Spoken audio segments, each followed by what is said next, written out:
I do too, man. And I mean, well, I did when I drank liquor. I can't anymore. I can't do hard liquor anymore, man. I will go to jail. I will be on cops. And when I was younger and I was living in the barracks, like I didn't think it was a bad thing to be on cops, But as an adult with children, I don't feel that anyone has ever been portrayed correctly on cops. So I don't think I could get arrested on cops, with my kids being able to watch one day. Yeah, no shit. I'd go fucking crazy on that bitch. I'd have fun with it. It's like, hey, I'm on cops. This is an opportunity. Everybody else would think of it as, hey, man, you're going to jail. I'll be like, bitch, this is an opportunity. There's cameras here. Let's do something. Ryan said he wants the military special version of 151. Why you always gotta go for the cheap shit, man? Don't drink that shit. That is poison. Yeah.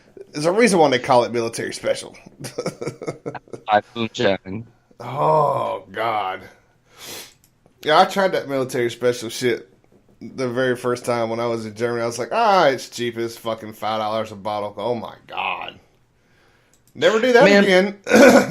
Stick to my pro. Wait, you know what actually wasn't bad? You remember the Miller near beer? That they had overseas? Yeah. That shit was not bad. Now, as much as I tried to drink it and catch a little buzz, because there's always that rumor if you drink like 3 or 4 of them really quick, you'll get a little buzz. Yeah. You do not. No. You do not. No. Just piss a shit ton. Yep.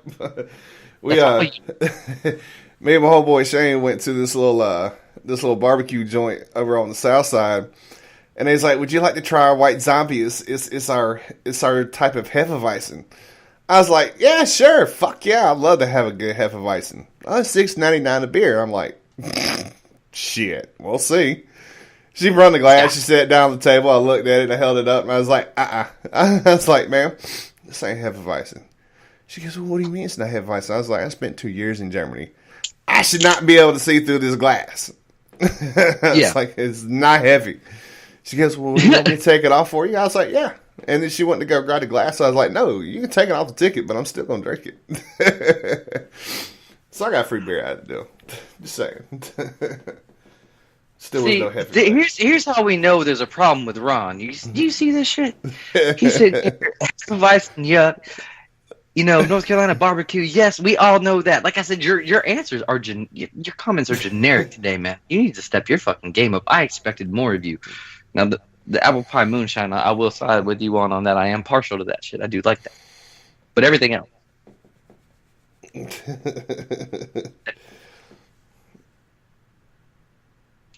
Fuck, man. Well, with everything coming up. Well, I got your 6. And craziest in the world, Aries actually just hit me back. Aries and Chris were supposed to be on with us today. We were going to try a Barracks Lawyers Reloaded just to kind of switch it up, and see what we got out of it. But they had Aries is laying down some vocals, and Chris is at an emergency call. So, we had to improvise. And I love improvising because I never planned shit for this show anyway.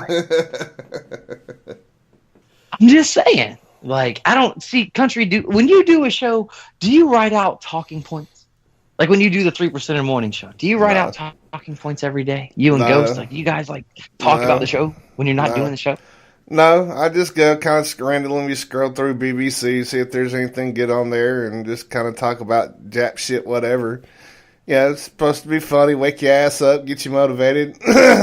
So that way you're not hearing, "Let's talk about Facebook fussing. Oh, this is Nancy, and we're over here trying to sell pennies, but Bob is over here fucking whacking his dick with a controller." No, we don't do that shit. It's more real than that.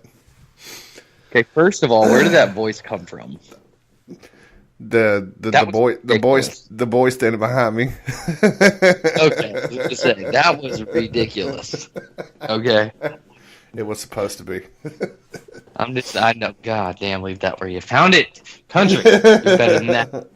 You're better than that. Oh my God, but no, he's right. And as we never plan shit, it always does just kind of flow and lead us into a new topic. And I think country just gave us that topic. And country, I want to understand. Why do you look at the BBC? Because it's not left side liberal bullshit. Okay. They tell how to. Neither is Fox News. I don't know. BBC. It's more like a neutral party to me, man. It's they're not. I think our own country should be this way with the news. They should. To me, just just a little bit biased. I look at BBC and they just kind of tell how it is. They're not sitting here really smashing on anybody or anything like that. They're just giving you the fucking news. Well, it's like Russia and their invisible missile. Yeah, right. I like that you say that, country. I like that you say that because we're gonna lawyer this shit for a minute. We're gonna barracks lawyer this. All right. So it's the same thing, right? You're gonna say that the BBC is unbiased. All right. Now this is gonna be fun. The BBC is unbiased. Now, is there any media outlet that is not biased at all? Your answer, sir. Probably not. Exactly.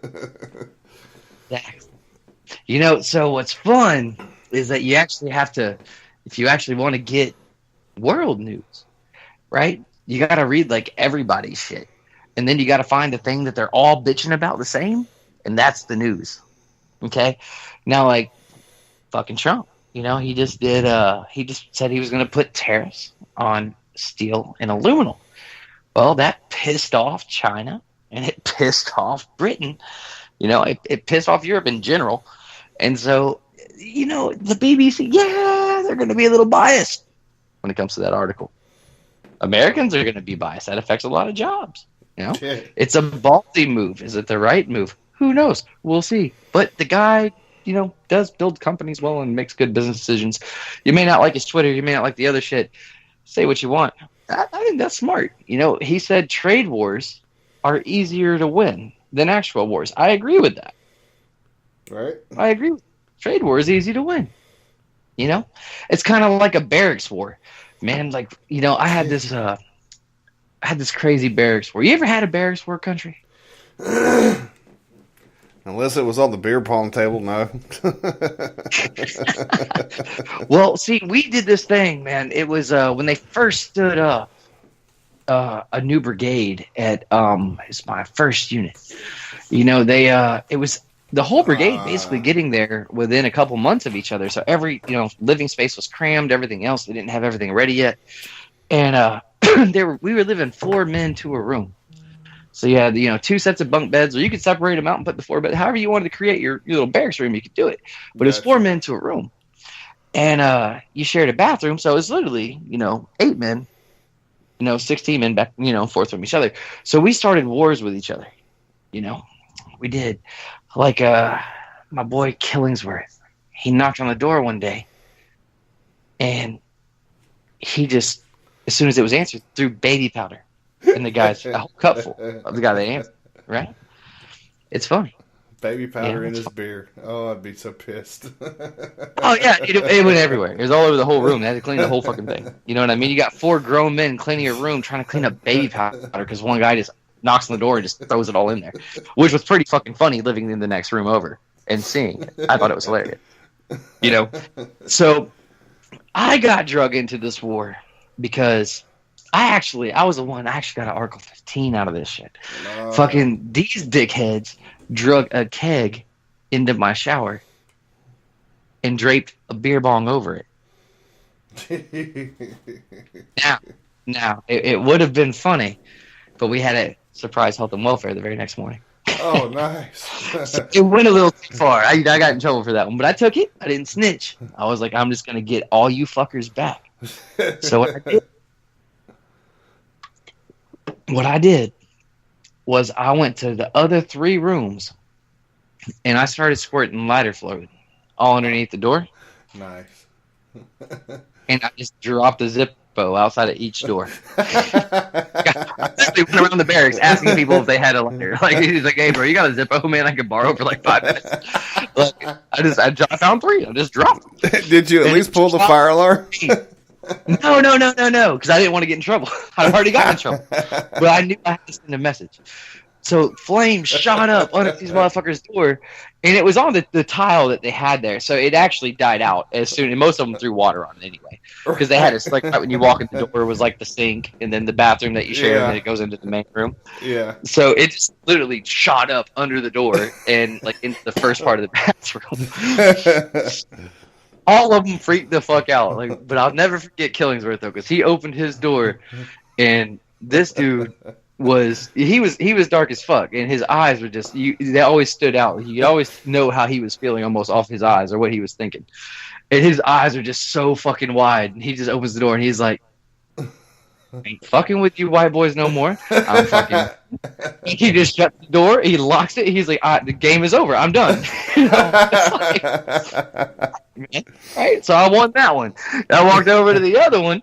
The other two rooms, and all of them were sitting there looking at me like, "That was good, but I'm gonna top it." And I was like, "Oh fuck." The working.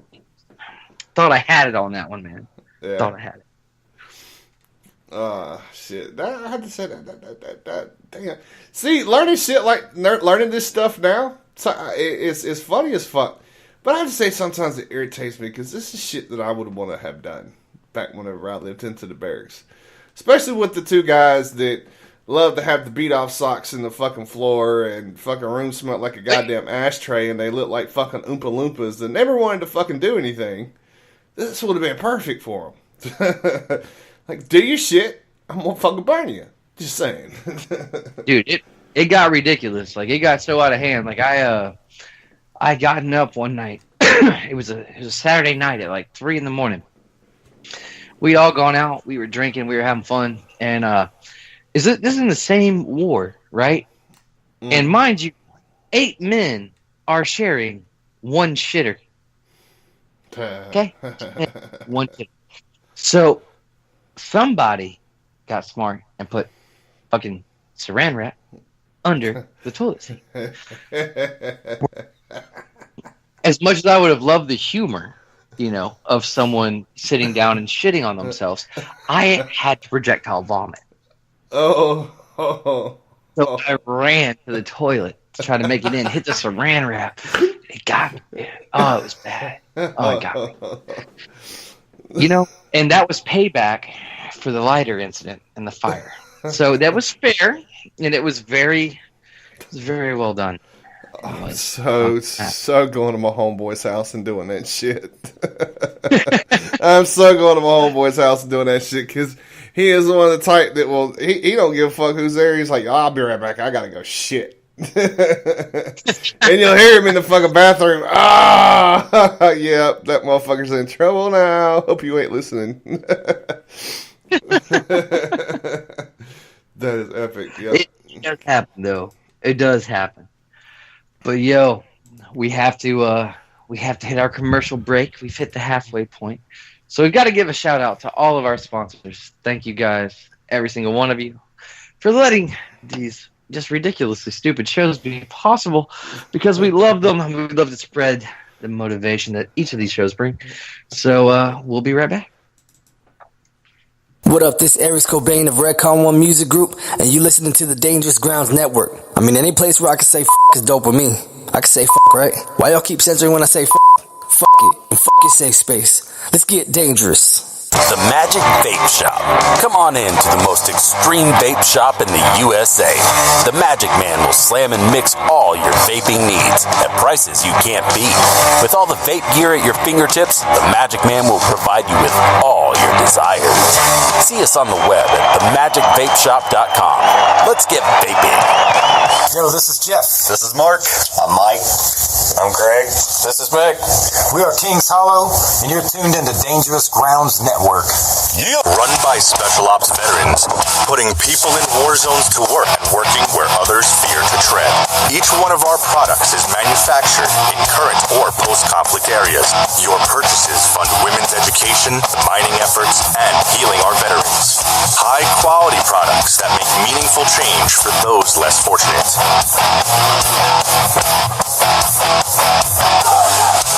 What a America will be for the world moving forward. This is Sam from Madison Rising, and you're listening to Dangerous Grounds Network. This is real.